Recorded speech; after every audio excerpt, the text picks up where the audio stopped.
dijelaskan lebih rinci bagaimana perkembangannya. Ya. Oke, jadi perkembangan usul fikih dalam tradisi Islam itu dimulai dari abad kedua Hijriah. Nah, ilmu usul fikih mulai tumbuh di tengah perdebatan sengit antara ahlul hadis dan ahlul al-ra'i. Ahlul hadis itu dapat diartikan sebagai komitmen yang sangat antusias terhadap hadis dan pandangan serta cara hidup orang-orang sezaman Muhammad dan generasi awal orang-orang beriman. Sedangkan ahlul ra'i menggunakan logika dalam menyimpulkan hukum dari Al-Quran. Berarti ahlul hadis dan ahlul ra'i merupakan dua kelompok ulama dalam sejarah perkembangan ilmu fikih Islam yang memiliki pendekatan berbeda dengan dalam memahami hukum Islam. Yang pertama, mungkin ahlul hadis ini adalah kelompok ulama yang menitik beratkan pada penggunaan hadis Nabi Muhammad SAW dan aksar pendapat atau amalan para sahabat dalam menetapkan hukum.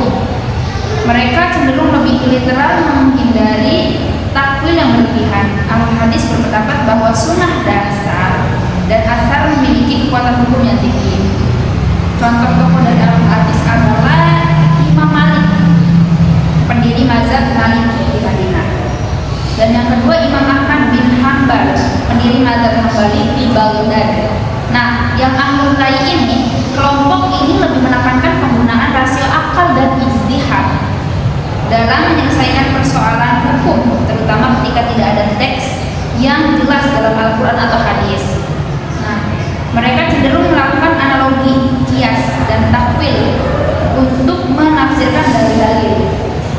Tokoh ahlul ra'i biasanya berasal dari daerah Irak, di mana masyarakatnya lebih beragam dan kompleks. Contoh tokoh dari ahlul ra'i adalah Imam Abu Hanifah, pendiri mazhab Hanafi di Kufah. Lalu yang kedua ada Imam Sufyan Ats-Tsauri yang juga berasal dari Kufah.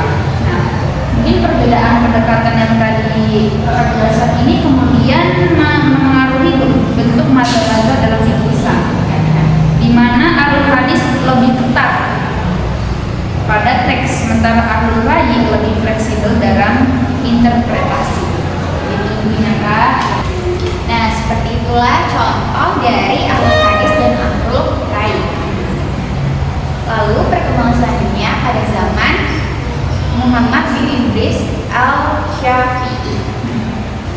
Pada abad kedua dan abad ketiga Hijrah, Muhammad bin Idris mengumpulkan ilmu usul fikih dengan karyanya yang berjudul Al-Risalah. Lalu pada abad kelima Hijriah, puncak perkembangan usul fikih mencapai puncaknya. Pada masa ini lahir para ulama dan karya-karyanya yang menjadi rujukan di kemudian hari. Setelah itu, dua aliran usul fikih muncul, yaitu madrasah ahlul al-hadis dan madrasah ahlul al-ra'i. Dan sekarang kedudukan usul fikih memiliki kedudukan yang sangat penting dan dalam ilmu syar'i, karena hukum syar'i sebagian besar hanya mengatur prinsip-prinsip dasar. Jadi cukup baik. Mungkin terima kasih kepada narasumber kita, Kak Sekar. Mungkin saya dapat menyimpulkan pembahasan yang tadi kita bahas mengenai usul fikih, sejarah usul fikih. Nah, kesimpulannya, perkembangan usul fikih dimulai sejak zaman Rasulullah. Nah, dengan sumber hukum utama Al-Quran dan hadis, pada abad kedua Hijriah, ilmu usul fikih berkembang melalui perdebatan antara ahlul hadis yang mengutamakan hadis dan ahlul ra'i yang menggunakan logika dan kias.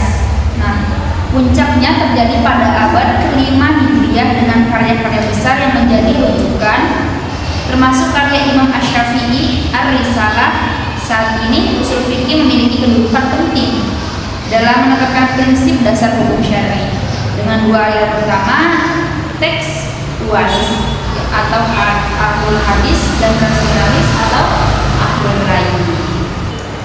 Terima kasih banyak kepada narasumber kita yaitu Kakak Sekar Satu Wulandari. Terima kasih kembali. Iya, atas penjelasan yang sangat informatif. Semoga diskusi kita hari ini bisa memberikan wawasan baru bagi para pendengar tentang pentingnya usaha